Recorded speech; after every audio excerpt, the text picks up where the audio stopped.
नाज़रीन, इसराइल का दावा है कि उसने गजा की सरहद पर दोबारा कंट्रोल हासिल कर लिया है और वहां बारूदी सुरंगें बिछाई जा रही हैं। लेकिन इसराइल की हदूद में हमास और इसराइली फोर्सेस की झड़पें अब भी जारी। हमास की अल-कस्साम ब्रिगेड के मुजाहिदीन अब भी मकबूजा इलाकों में 22 मकामात पर लड़ रहे हैं और सैकड़ों इसराइली फौजी हमास की हिरासत में हैं। हमास के हमलों में हलाक इसराइलियों की तादाद 1100 से ऊपर हो चुकी है और हमास का यह दावा भी है कि उसने जमीन से फजा में मार करने वाले मिसाइल से इसराइली तैयारों को निशाना बनाया है। इस वक्त 150 के करीब इसराइली मगवी गजा में मौजूद हैं। हमास ने धमकी दी है कि अगर इसराइल के फजाई हमले जारी रहे तो तमाम मगवी मौत के घाट उतार दिए जाएंगे।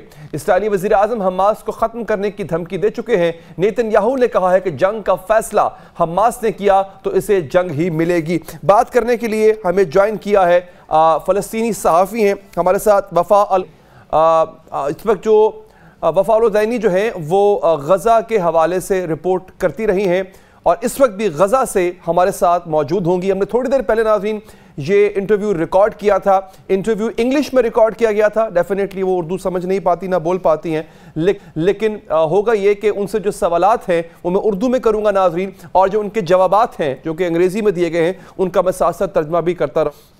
Wafa, thank you so much for your time, and we all pray for the safety of the Palestinians who are suffering from the plight of Israel.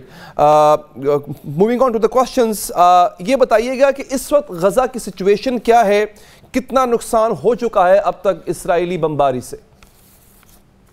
Yeah, actually, first of all, thanks for having me. And in fact, what is going on here in occupied Palestine, in particular in the besieged Gaza Strip, really, we can describe it literally as genocide, as ethnic cleansing. Like the Israeli occupation warplanes, they have continued its bombardment across the Gaza Strip for the 4th consecutive days, and we are talking here about hitting residential buildings, hitting homes, shops, banks, and pharmacies, everything. They target anything, they mean really to destroy the infrastructure of the Palestinian, of the Gaza Strip in particular. And actually regarding the Palestinians who got massacred in the Israeli airstrike, we have nearly 700 Palestinians got massacred, including 300 kids and women, and also nearly 4,000 Palestinians also got injured in these aerial attacks on the besieged Gaza Strip. And also not all of that, we have nearly more than 137,000 Palestinians.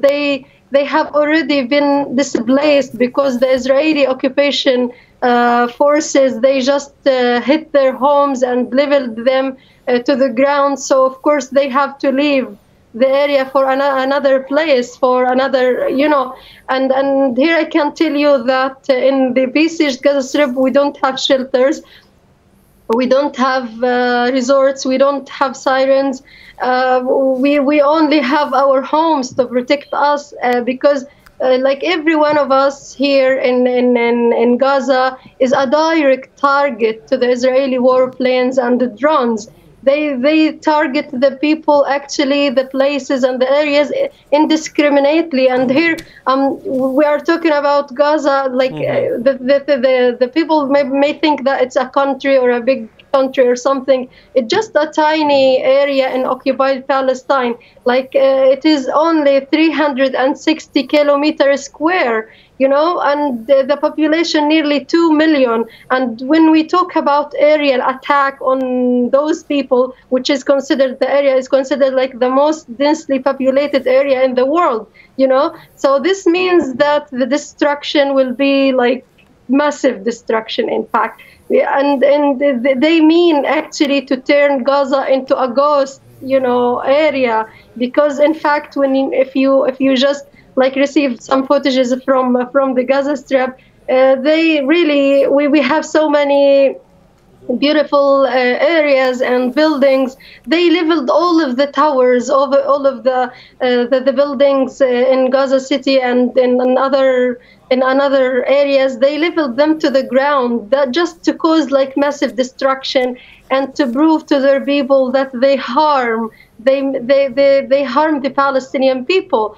And you know, like I just want also to mention something regarding like the humanitarian situation and regarding the health situation here in Gaza. You know, like before the imposing, or I mean before this attack on the besieged Gaza Strip, like the health sector really suffered from a severe shortage of critical medication, disposal, medical equipment, and fuel. You know, because of the Israeli blockade that has been imposing in the Gaza Strip since 17 years and so far. So before that, the health sector is on the brink of collapse. We don't have so many hospitals here. Right. But now with this aggression, it has like further worsened the situation here. So that's why there are unending stories of the atrocities committed by the Zionist regime. बता रही थी वफा, ये बता रही है नाज़रीन कि ये एक नस्ल कुशी है, इसको सिर्फ हमला ना समझा जाए। 4 दिन से मुसलसल बमबारी जारी है।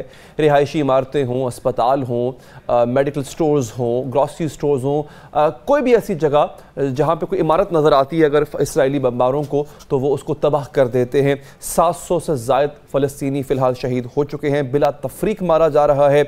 उन्होंने कहा कि गज़ा कोई मुल्क नहीं है, गज़ा एक बहुत ही छोटा सा इलाका है जहाँ पे 20 लाख लोग रहते हैं। 360 किलोमीटर रेडियस का ये इलाका, जहाँ एक बहुत ही छोटा इलाका होता है और 20 लाख लोगों का रहना, इसका मतलब यह है कि इंतहाई गुंजान आबाद इलाका है। और जब बमबारी की जाती है, बिला तफरीक बमबारी की जाती है, तो इसका मतलब है जिसका जो कोलेट्रल है, इसका जो नुकसान है वो बहुत ज़्यादा होता है। बार बार उन्होंने अपील भी की है कि इंटरनेशनल सोसाइटी इसका नोटिस ले। Moving on to our next question, Wafa, इस वक्त ये बताइएगा कि आपके यहाँ खुराक की किल्लत का किस हद तक सामना है? क्या कोई एक रास्ता ऐसा है जहां से खुराक गजा की पट्टी तक पहुंचाई जा रही हो? वाटर सप्लाई यानी पानी की फराहमी का क्या सिलसिला? Yes.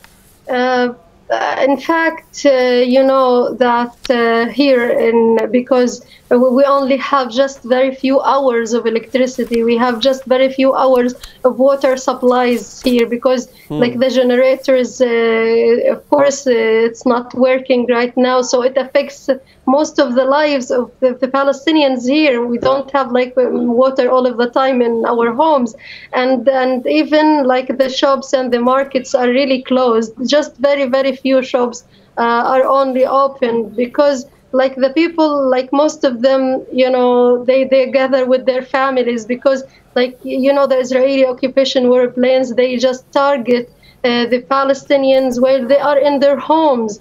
So many families got massacred. The entire families actually got massacred, because like just an hour ago, like a colleague, she is a journalist as well, and she has 3 children. So they pumped her house and she got killed along with her children. You know, it's really painful to hear such news from colleague. She is a journalist. Also, yesterday they hit also a building which housed many media offices, and the 3 of our colleagues they got murdered during this airstrike.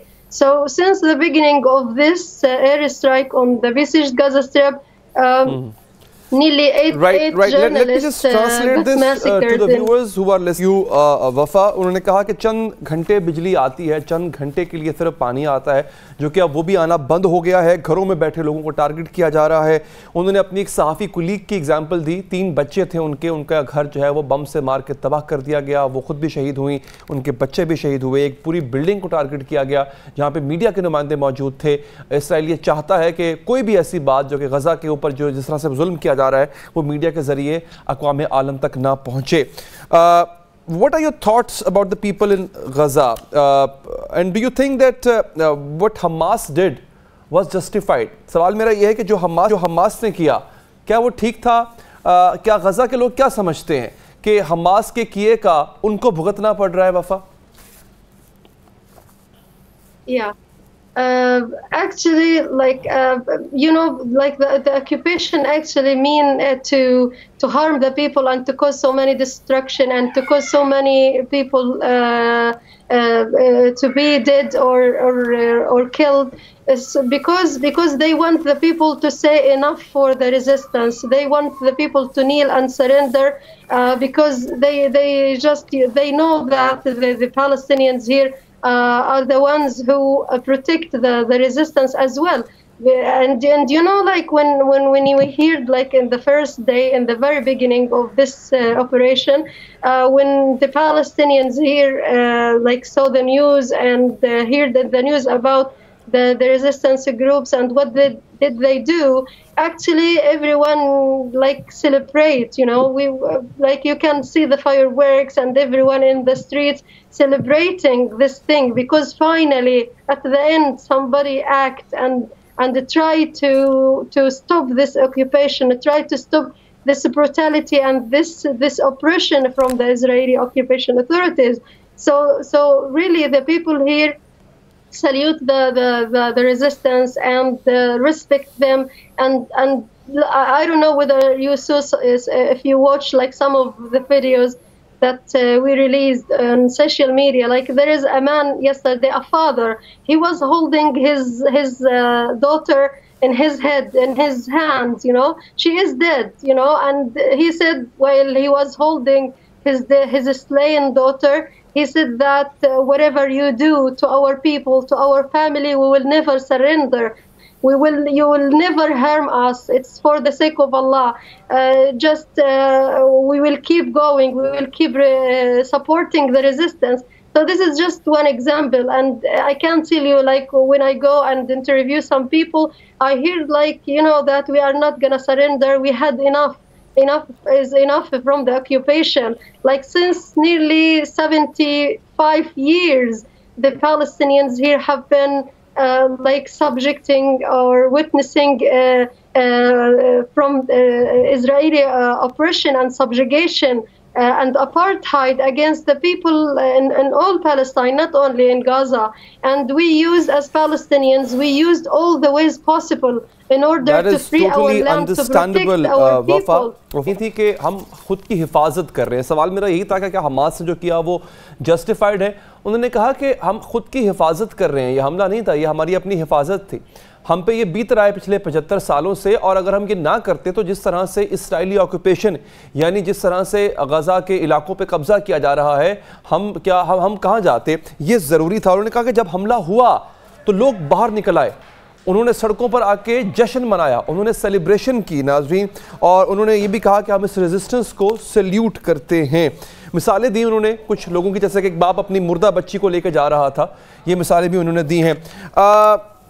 अब यहाँ पे एक और सवाल जो कि मैं वफा से करना चाहूँगा कि हमास ने हमला तो कर दिया, तो हमास की डिफेंस स्ट्रेटजी क्या थी, या क्या लगता है कि क्या है? ऐसा तो नहीं कि हमास ने एक हमला किया और फिर आपको जो है वो इसराइली बमबारों के रहमो करम पे छोड़ दिया। इसराइल की एग्जिट स्ट्रेटजी या डिफेंस स्ट्रेटजी क्या है वफा? Actually, so far there is no negotiation, and they still, you know, so sorry for this, you know, the European and the Western country and even some Arab countries, they support Israel and they condemn what they call the Palestinian terrorism, but they never condemn the Israeli terrorism against the Palestinian people. They don't know that we have 5,000 Palestinians held in the Israeli occupation jails, and they are subject to all kinds of brutality and torture in the occupation jails, and many of the Israeli officials incited to kill and to humiliate. That is very ironic and full and the agony that which you have gone through is something which is unprecedented. Thank you so much वफा कि आपने time निकाला। अल्लाह ताला फ़लस्तीनियों पे अपना करम रखे, अल्लाह ताला फ़लस्तीनियों को इस मुश्किल घड़ी से निजात दिलाए और हौसला दे, और पाकिस्तानियों को ये उम्मीद है और हमें इस बात का यकीन है कि इंशाअल्लाह एक दिन फ़लस्तीन आज़ाद होगा। बहुत बहुत शुक्रिया आपका। एक वक्फा लेंगे नाज़रीन, वक्फे के बाद हाजिर होंगे। नाज़रीन, 16 महीनों पर मुहीत शहबाज शरीफ दौरे हुकूमत में यकजान दो कालिब, 3 बड़ी इत्तेहादी जमातों में फिर ठन गए हैं।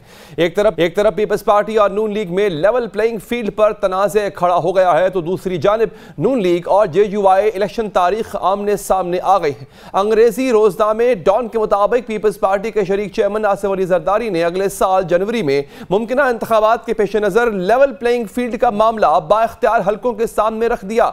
पीपल्स पार्टी के तहफ़्फ़ुज़ात ने खास तौर पर पंजाब और मरकज की निगरान हुकूमतों की जानिब से मुबैना तौर पर मुस्लिम लीग नून के साथ तरजीही सलूक भी शामिल है।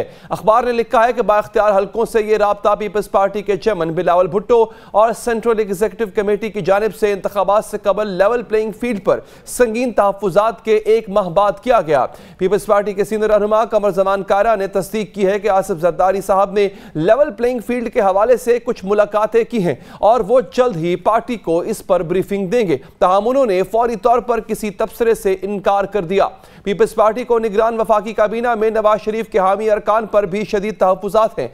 खुर्शीद शाह के मुताबिक मुस्लिम लीग नून के कम अज़ कम 5 करीबी लोग निगरान वफाकी हुकूमत का हिस्सा है, जिनमें फवाद हसन फवाद, अहद चीमा, तौकीर शाह शामिल हैं। इसीलिए पीपल्स पार्टी अपनी इस साबिक इत्तेहादी जमात से लेवल प्लेइंग फील्ड का मुतालबा कर रही है। पीपल्स पार्टी के रहनुमा नदीम अफजल चंद ने भी इस तरह के खदशात का इज़हार करते हुए कहा कि शरीफ बरादरान इदारों के पीछे छुपे हुए हैं। आइंदा आम इंतखाबात में तमाम जमातों के लिए लेवल प्लेइंग फील्ड होनी चाहिए। पीपल्स पार्टी के रहनुमाओं ने निगरान वज़ीर आला पंजाब मोहसिन नकवी के बाज़ फैसलों पर भी सवाल उठाया है। पीपल्स पार्टी का इल्ज़ाम है कि वज़ीर आला मोहसिन नकवी की सरबराही में पंजाब की निगरान हुकूमत मुस्लिम लीग नून की बी टीम के तौर पर काम कर रही है। हालांकि जरदारी साहब इन्हें अपना बेटा कहते थे। पीपल्स पार्टी के सीनियर रहनुमा खुर्शीद शाह ने हाल ही में यह दावा भी किया है कि मोहसिन नकवी हमारे आदमी नहीं, वो उन लोगों के साथ हैं जिन्होंने इन्हें वज़ीर आला की कुर्सी पर बिठाया।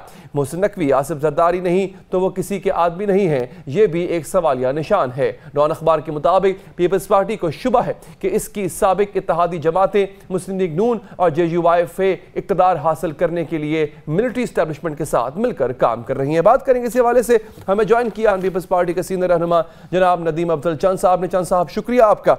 चंद साहब, क्या वजह क्या है सर कि आपकी जमात को लेवल प्लेइंग फील्ड का शिकवा है? ये शिकवा क्यों है सर आपको?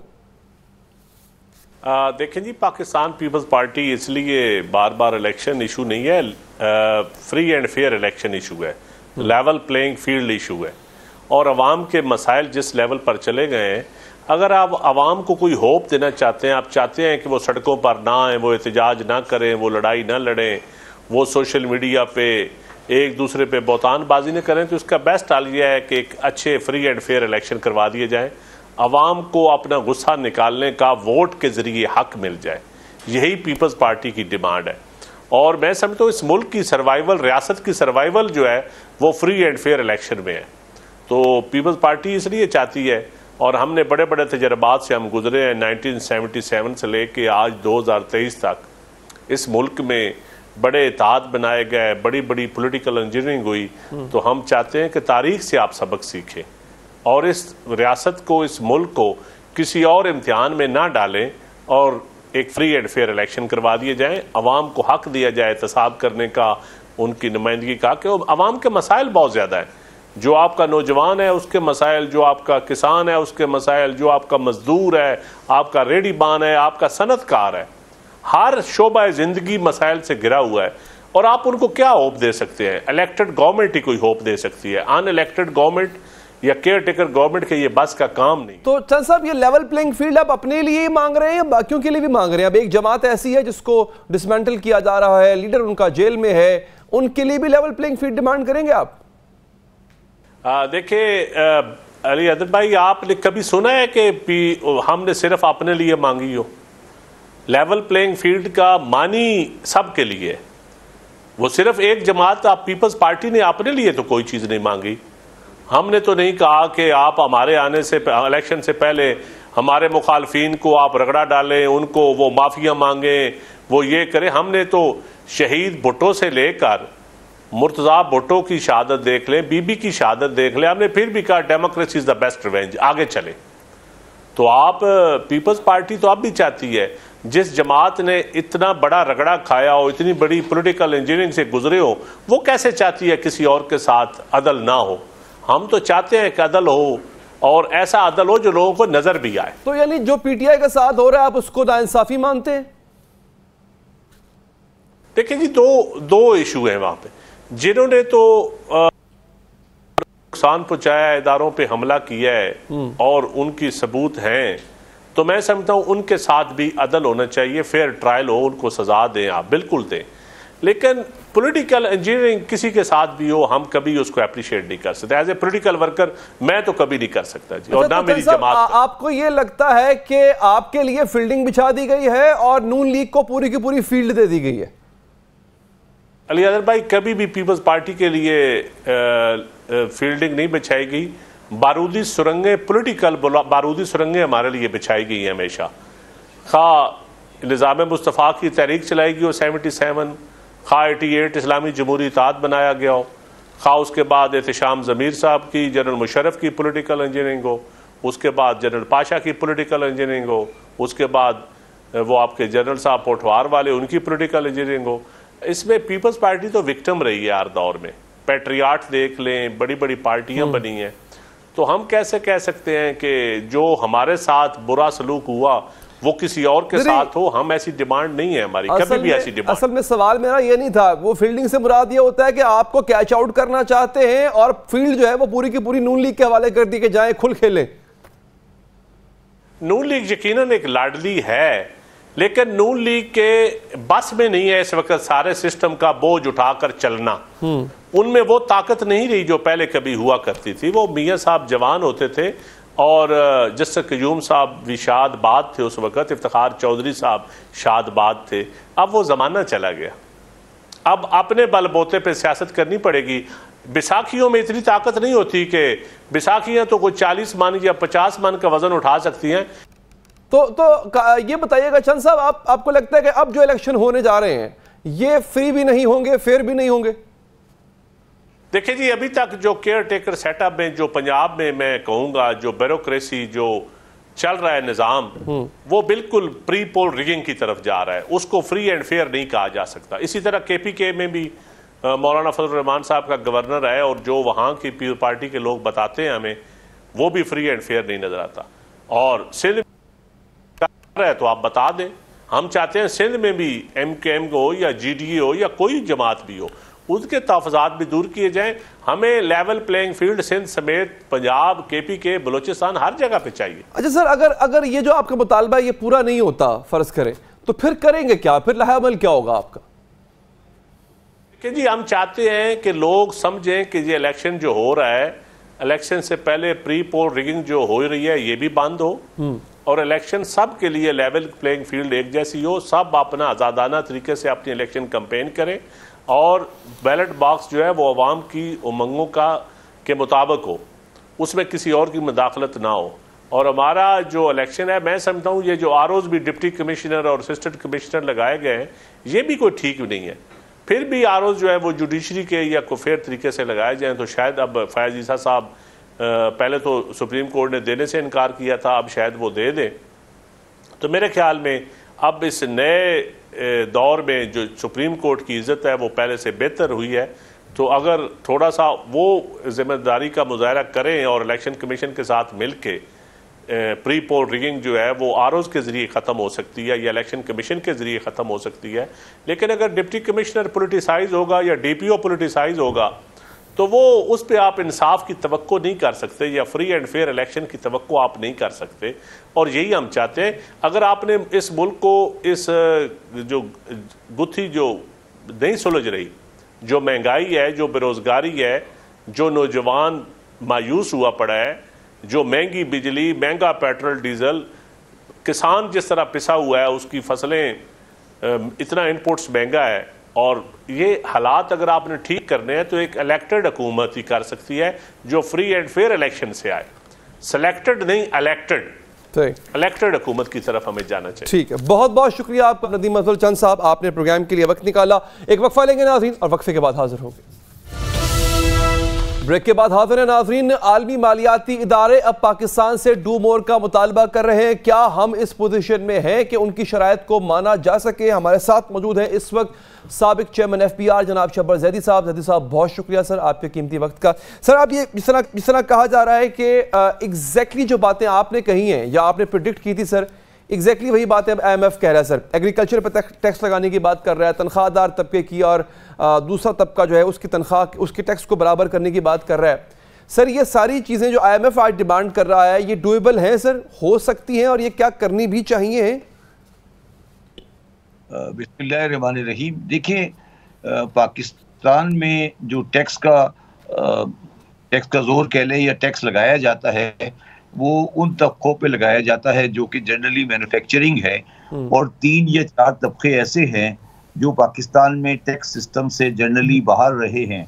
और मैं और तमाम पाकिस्तान के वो लोग जो पाकिस्तान के सिस्टम को जानते हैं वो बड़े अरसा दराज से ये कह रहे थे कि 3 तबके ख़ास तौर पर एग्रीकल्चर इनकम और उनके ट्रेडर्स और पाकिस्तान के होलसेल रिटेल ट्रेडर, पाकिस्तान के लाखों और सैकड़ों बाजार जो भरे पड़े हैं, कारोबार हो रहा है, वो लोग, और ये करोड़ों अरबों रुपए की जो प्लॉटों की सेल परचेज हो रही है और ये कारोबार हो रहा है, ये 3 बड़े तबके पाकिस्तान में टैक्स नहीं देते और ये पाकिस्तान में टैक्स होने चाहिए।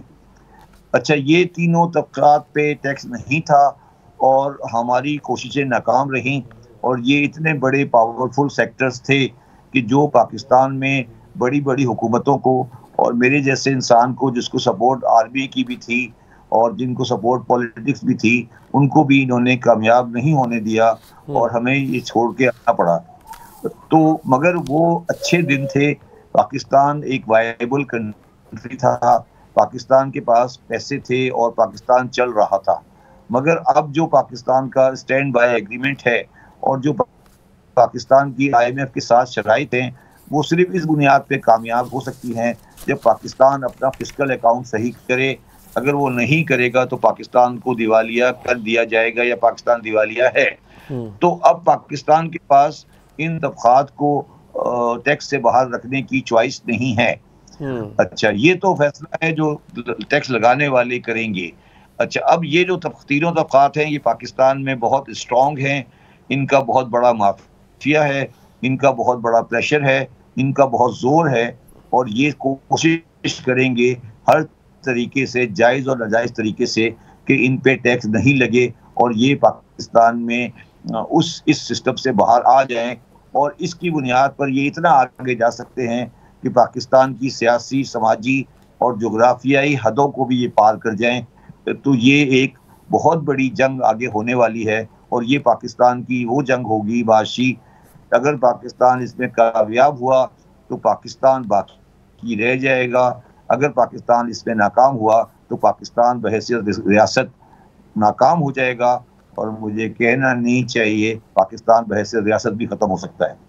अच्छा, ये तो बड़ी ख़तरनाक बात है सर। आपको लगता है कि आप जब अपने दौर में आप इम्प्लीमेंट करवाना चाहते थे आपको बहुत रेजिस्टेंस का सामना करना पड़ा, अब तो आपने कहा कि कोई हमारे पास कोई और चॉइस नहीं है। क्या अब इन तमाम सेक्टर्स को हमारी गवर्नमेंट इन लाइन लाने में कामयाब हो जाएगी? देखिए, इसमें तीन चीजें हैं जी। एग्रीकल्चर का जहाँ तक सवाल है उसमें तो मुश्किलात बहुत ज़्यादा हैं, क्योंकि सेक्टर बहुत बड़ा है, चीज़ें बहुत वसी पैमाने पर हैं, चीज़ें बहुत फैली हुई हैं, वो उनको संभालना मुश्किल है। जहाँ तक रिटेल होलसेल ट्रेड का सवाल है, ये इनमें से इनको कोई लाना मुश्किल नहीं है।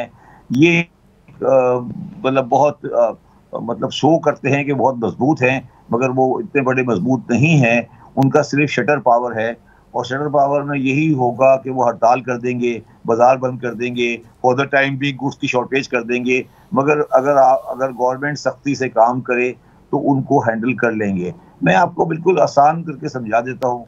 जब मैं चेयरमैन FBR था, मैंने इनके ऊपर हाथ डाल दिया था और इन्होंने हड़ताल कर दी थी।